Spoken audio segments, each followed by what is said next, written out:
Bonjour et bienvenue sur la mécanique universelle. Alors aujourd'hui nous sommes le mercredi 12 janvier 2022. Je continue la lecture du livre qu'a écrit Will Durant dans les années 30, je pense, Vie et doctrine des philosophes, dans la partie qu'il consacre à Francis Bacon. Je commence ma lecture et c'est toujours un prétexte à épiloguer sur ma pensée, ma philosophie, etc. Voilà, de la mécanique universelle, sur le site La Mécanique universelle. Alors, critique. Et maintenant, comment juger cette philosophie de Francis Bacon? Offre-t-elle quelque chose de nouveau? Macaulay pense que l'introduction telle que l'a décrite Bacon est une très vieille chose qui ne doit pas nous émouvoir ni susciter notre admiration. L'induction a été pratiquée du matin au soir par tout être humain depuis le commencement du monde. Celui qui conclut que les pâtés ne lui conviennent pas parce qu'il a été malade chaque fois qu'il en a mangé et s'est bien trouvé de s'en abstenir, ayant été très mal quand il en a beaucoup mangé, moins quand il en a moins consommé, celui-là s'est servi inconsciemment, mais comme il faut, de toutes les tables du Novum Organum, qui devait être un de ses ouvrages. Moi, je découvre la lecture en même temps que vous. Mais il s'en faut que Jacques Bonhomme utilise avec tant de soin la table de degrés.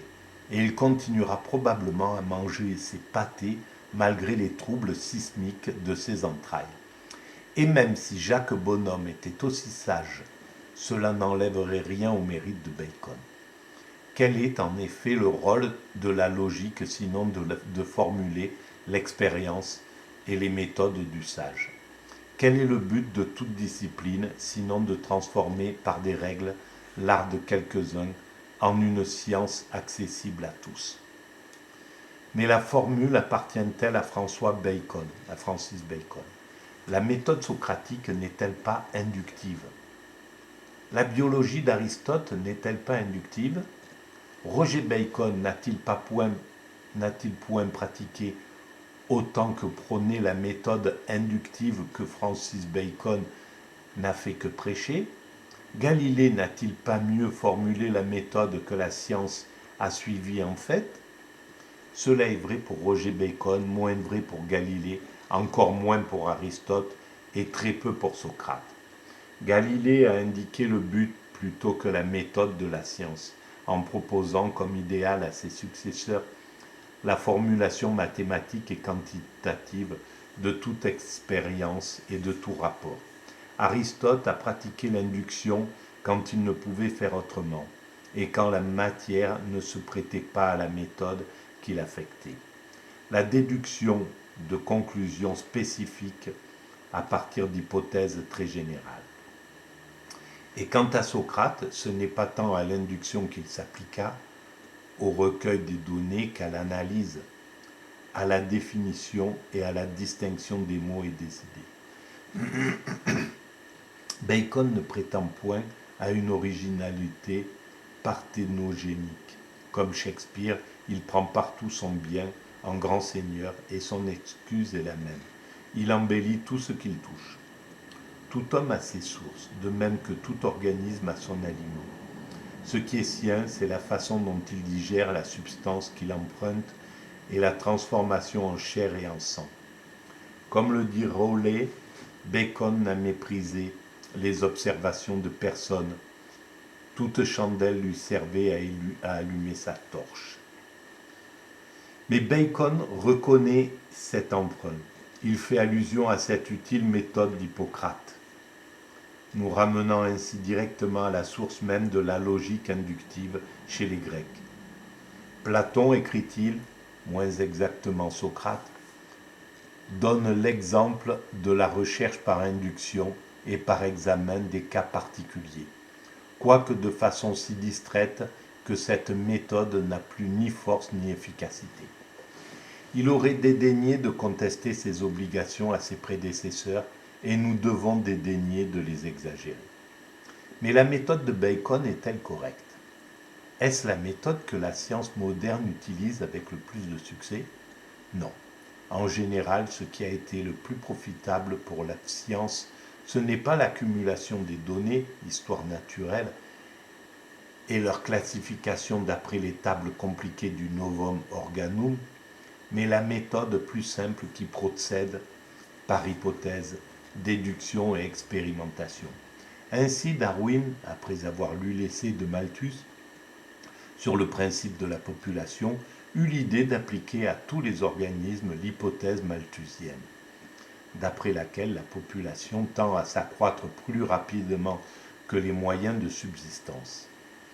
Les exigences de la population en ressources alimentaires doivent avoir plus pour résultat une lutte pour la vie dans laquelle les mieux armés subsistent et qui, à chaque génération, oblige toutes les espèces à se modifier en s'adaptant plus étroitement à leur milieu.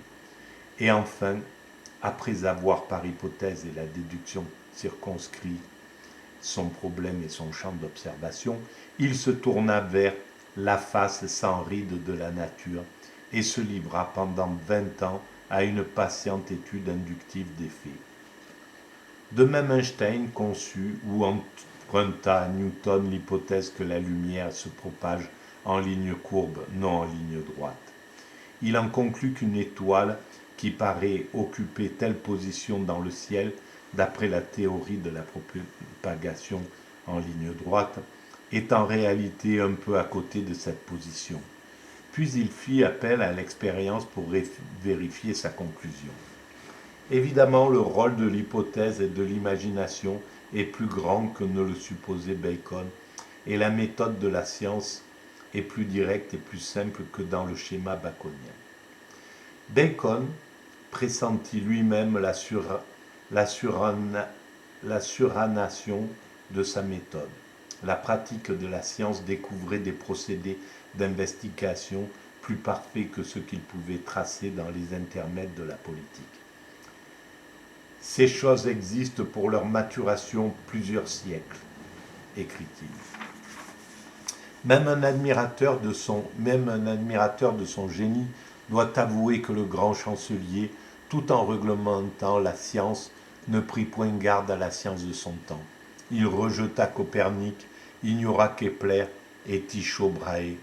Il déprécia Gilbert et parut ne pas remarquer Harvey. En réalité, il préféra le discours à la recherche, ou bien le temps lui a peut-être manqué pour de laborieuses recherches personnelles. L'œuvre philosophique et scientifique qu'il laissa à sa mort était chaotique et fragmentaire, pleine de répétitions, de contradictions, abondante en projets et en introductions. Ars longa vita brevi. Toute grande âme éprouve cette tragique vérité. Eh bien, c'est marrant parce que quand je faisais de la peinture, c'était mon sceau. Ars longa vita brevi. L'art est long, la vie est brève. À un homme ainsi surmené, dont la tâche de réformateur en philosophie dut occuper les maigres loisirs d'une carrière politique aussi tourmentée, attribuer les vastes créations et l'œuvre si complexe d'un Shakespeare, c'est faire perdre leur temps aux étudiants en d'oiseuses controverses de salon. Shakespeare manque précisément de ce qui distingue le lord chancelier. Alors le lord chancelier, ça doit être Francis Bacon. L'érudition et la philosophie, c'est ce qui manquait à Shakespeare. Shakespeare n'a qu'une connaissance superficielle de beaucoup de sciences. Il n'a la maîtrise d'aucune.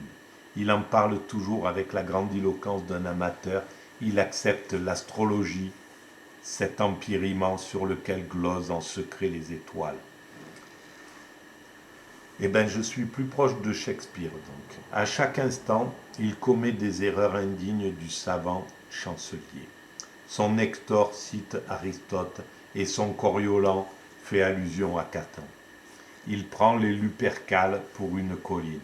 Il comprend César avec autant d'intelligence que le peut comprendre H.G. Wells.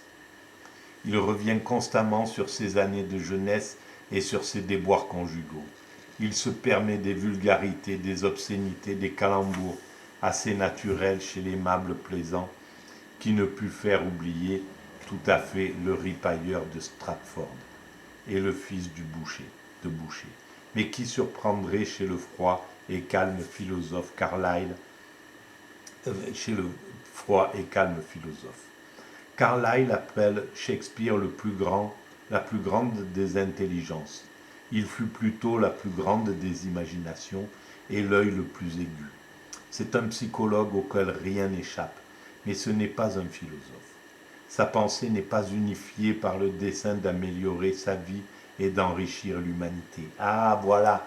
Eh bien, c'est bien ce que je disais dans la vidéo précédente. C'est ça, un vrai philosophe. Il doit améliorer sa vie, évidemment, mais surtout enrichir l'humanité, être conscient du chemin, du parcours de l'humanité. Il est plongé dans l'amour et dans les problèmes de l'amour, et ne pense à la philosophie à travers les pensées de Montaigne que lorsque son cœur est brisé. D'ailleurs, il prend la vie assez gaiement. Il n'est pas dévoré par cette passion de réforme et de reconstruction qui fit la noblesse d'un Platon, d'un Bacon ou d'un Nietzsche. Il n'est pas dévoré par cette passion de réforme et de reconstruction qui fit la noblesse d'un Platon, d'un Bacon ou d'un Nietzsche. Et effectivement, et on peut dire, avec un peu d'orgueil, et d'un Tonizzo, qui veut réformer la pensée de Nietzsche, justement, qui veut réinverser la pensée de Nietzsche qu'il avait inversée lui-même sur la pensée, en inversant la pensée et du judaïsme et de Hegel et de Kant, etc. Or, la force, aussi bien que la faiblesse de Bacon, est précisément dans sa passion de l'unité, dans son désir d'étendre les ailes de son génie coordinateur sur d'innombrables sciences. Il aurait voulu être comme Platon, un homme de sublime génie qui contemplait toutes choses du haut d'un roc élevé. Il écrit Bacon. Il succomba sous le poids des labeurs qu'il s'était imposés, parce que ce n'est pas du tout certainement le même travail. Je ne connais pas le travail de Bacon, mais effectivement le travail qu'il s'était imposé était autrement plus compliqué, disons, pas plus haut, mais plus compliqué que celui de Platon. On lui pardonne ses insuccès parce qu'il avait trop embrassé. Il parle de Francis Bacon. Il ne put entrer dans la terre promise de la science. Mais selon l'épitaphe de Cowley, il put du moins se tenir sur ses confins et montrer dans le lointain ses merveilles. Pour avoir été indirect, son influence ne fut pas moins grande. Ses ouvrages philosophiques, si peu lus aujourd'hui, ébranlèrent les intelligences qui ébranlèrent le monde. Exactement, et c'est ça. C'est ça les choses. Pardon. Il se fit l'interprète éloquent de l'esprit optimiste et résolu de la Renaissance. Voilà pourquoi, en fait, Will Durant a pris Francis Bacon avec autant d'intérêt. Il a ouvert des voies, en fait, il a éclairé des lumières, même s'il n'avait pas encore les moyens de les percevoir complètement, celle de la téléologie du but de l'humanité, le sens et le but de l'humanité, de façon pragmatique, puisque les religions l'ont déjà compris depuis longtemps, et même les religions asiatiques, avec leur idée de cercle, d'évolution cyclique. Je continue. Jamais d'homme ne fut pour d'autres penseurs un plus fort stimulant. Eh bien, dis donc. Le roi Jacques, il est vrai, récusa sa proposition, qu'il lui fit d'être le protecteur de la science, et dit du Novum Organum qu'il était comme la paix de Dieu, laquelle surpasse tout entendement. Mais lorsqu'en 1662, des hommes de plus haute valeur fondèrent cette société royale qui devait devenir la plus grande association de savants du monde entier, ah ben voilà, c'est de Bacon qu'ils se réclamèrent, comme de leur modèle et de leur inspirateur. Ils espéraient que cette organisation de la recherche scientifique en Angleterre ouvrirait la voie à cette association européenne que leur avait appris à désirer le progrès du savoir, qui est un des livres de Bacon. Et effectivement, dans une des vidéos précédentes, où je découvre en fait que Bacon voulait créer une sorte de société européenne, mais sans doute universelle, de penseurs pour penser, pour travailler sur le même sujet, le sens de l'humanité d'une certaine façon. De réunir tous les scientifiques, tous les penseurs, etc., faire pour travailler à un but bien précis, au lieu de travailler dans tous les sens.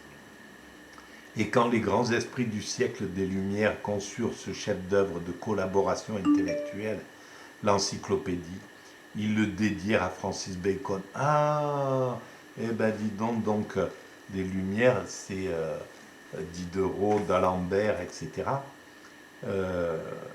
L'encyclopédie le dédièrent à Francis Bacon. Incroyable. Ah ben j'aurais dû... bon bref. Si nous avons pu mener cette œuvre à bien, écrivait Diderot dans l'avant-propos, je découvre en même temps que vous ce qui est écrit. Nous en sommes tous redevables au chancelier Bacon, qui a dessiné le plan d'un dictionnaire universel des sciences et des arts, à une époque où, pour ainsi dire, les arts et les sciences n'existaient pas. Et ben voilà, et je pense que, et ça c'est beau, parce que ça c'est la beauté finalement des philosophes. Je pense des philosophes quand ils sont plus en compétition, quand ils peuvent faire l'éloge de celui qui est mort. C'est très difficile de faire l'éloge d'un penseur vivant. Et voilà, on peut prendre, le piller quand il est vivant et rester dans le secret de son pillage. Mais par contre, quand il est mort, on peut à ce moment-là se réclamer de lui. Et là, c'est très beau, c'est très juste ce qu'il écrit. Ce génie extraordinaire, à l'heure où il était impossible d'écrire l'histoire de ce qui était déjà connu, a écrit l'histoire de ce qu'il était nécessaire d'apprendre. D'Alembert, appelé Bacon, le plus grand, le plus universel et le plus éloquent des philosophes. En fait, il a vraiment irradié toute la philosophie qu'il a suivie. Et ça, c'est vraiment magique. Toute la teneur et toute l'évolution de la pensée britannique se rattachent à la philosophie de Bacon. La tendance de Bacon à concevoir le monde d'après le mécanisme démocristien inspira à Hobbes, son secrétaire, un matérialisme absolu. La tendance de Bacon à concevoir le monde d'après le mécanisme démocristien inspira à Hobbes, son secrétaire, donc Hobbes a été son secrétaire, un matérialisme absolu. Sa méthode inductive donna à Locke l'idée d'une psychologie empirique, limitée par l'observation et affranchie de toute théologie et de toute métaphysique. Et voilà, bon, il fallait, à cette époque-là, c'était nécessaire, c'était quelque chose qu'il fallait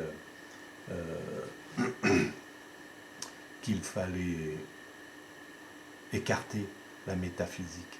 Mais voilà, je pense, c'est que mon avis, mais je pense qu'il est temps de la remettre en place correctement, de repenser justement ce qui est encore impensable. Parce que la téléologie, l'idée de où va l'humanité, d'étudier la finalité de l'humanité, donc quand je dis à travers la mécanique universelle, l'humanité est destinée à atteindre sa perfection, l'extase, la sagesse, la béatitude, la paix universelle, l'unité mondiale, etc., etc. C'est de la métaphysique d'une certaine façon, puisque rien ne peut prouver ce qui vient après nous. Voilà, qui dit qu'un météorite ne va pas interrompre toute l'évolution. C'est pas mon point de vue et c'est pas ce que je pense du tout. Je pense que on est destiné à atteindre cette perfection. C'est le sens, sinon l'univers n'aurait pas de sens, sinon il n'y aurait pas de raison qu'il y ait une création, s'il n'y aurait pas de raison que l'homme sorte de cette évolution du vivant qui part d'une molécule et qui arrive à l'humanité, etc., et qui évolue encore dans l'humanité pour atteindre sa perfection. Il n'y aurait pas de sens que cet univers se déploie pour, et qu'il comporte en lui la possibilité de, de, de l'humanité. Euh, donc voilà, mais c'est quand même, c'est quand même, c'est quand même, c'est quand même, comment on dit, c'est quand même de la métaphysique. Voilà, c'est comme la métaphysique, c'est qu'est-ce qu'il y a après la mort, qu'est-ce qu'il y avait avant la création, etc. Ces questions insolubles, pour l'instant insolubles. C'est pourquoi la métaphysique doit continuer à vivre, on ne peut pas l'éteindre, parce qu'on répondra peut-être à qu'est-ce qu'il y a, qu'est-ce qu'il y avait avant l'univers. Et je pense que les scientifiques parviendront à découvrir cette chose-là. On parviendra à découvrir où nous allons, pourquoi nous sommes déterminés à aller vers l'extase et vers la perfection. Pour quelle raison l'humanité est vouée à atteindre sa perfection. Qu'est-ce qu'il y a après la mort. Comment on peut s'affranchir de la mort. Peut-être il n'y a rien après la mort, c'est possible, mais ça voudra dire qu'il faut trouver la solution pour vivre sans peur de la mort et mourir sans peur de la mort. Voilà, comme déjà des sages ont déjà entrevu cette chose-là. Et c'est toujours par l'extase que ça se passe. Sur la mécanique universelle, j'en parle dans le dernier chapitre consacré à la mort. On dépassera la peur de la mort, par exemple. On dépassera cette force. Quand on a vécu une expérience d'extase, on sait que dans cet état-là, la mort disparaît totalement.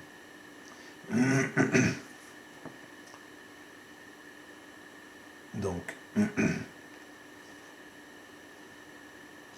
partout où l'esprit de maîtrise a remplacé l'esprit de résignation, l'influence de Bacon s'est fait sentir. Donc, il est la voix de tous ces Européens qui ont changé un continent, qui n'était qu'une forêt en une riche terre d'art et de science, et qui ont fait de leur petite péninsule le centre du monde. Ben oui, c'est vrai. Alors oui, avec tous les défauts que l'orgueil a pu engendrer, voilà, la colonisation, le, le, la maltraitance, les génocides que l'Occident a pu engendrer, on ne peut pas les oublier, mais on ne peut pas oublier non plus qu'on a éclairé certaines choses, que l'Occident a éclairé certaines choses.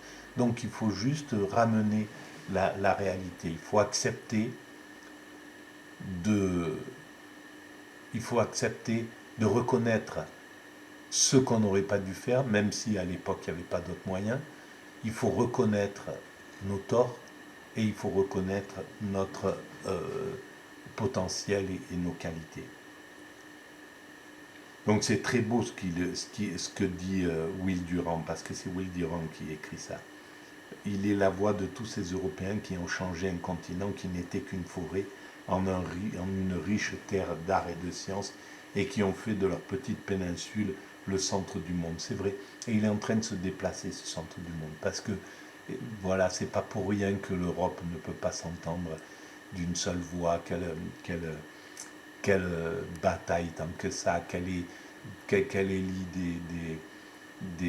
des hommes politiques qui ne sont pas à la hauteur de son continent d'une certaine façon. Pour l'instant, c'est comme ça. Et qu'elle n'arrive pas à faire émerger une seule voix pour parler à ces autres voix qui sont uniques aussi En Chine, il n'y a un seul Xi Jinping. En Amérique, il y a un seul président. En Russie, il n'y a qu'un seul président. Et c'est lui qui porte la parole de l'ensemble. Et en Europe, on n'a pas compris encore qu'il faut qu'il y ait un président européen qui représente toute l'Europe. Et tant qu'on n'aura pas compris ça, et tant que ça veut dire tant qu'on n'est pas capable, tant que les dominants, tant que nos dominants ne sont pas capables de s'associer, on sera en déclin. Et bon, s'il faut être en déclin, c'est qu'il faut peut-être qu'une autre civilisation prenne le pas. Et peut-être que les Chinois, parce qu'ils ont une tradition justement où ils ont l'égalité, où ils ont conservé l'égalité communiste en même temps que la liberté dans laquelle ils essayent d'aller, la liberté du libéralisme, et bien peut-être qu'ils sont plus à même de continuer l'évolution, de prendre le relais de l'évolution de l'humanité, le flambeau. Mais moi, je préconise depuis 20 ans déjà à nos chefs d'État occidentaux de sortir de l'impérialisme, de sortir du désir de domination et de commencer à fonctionner de façon horizontale avec les autres grandes puissances, avec toutes les autres grandes puissances qui sont là, émergentes, et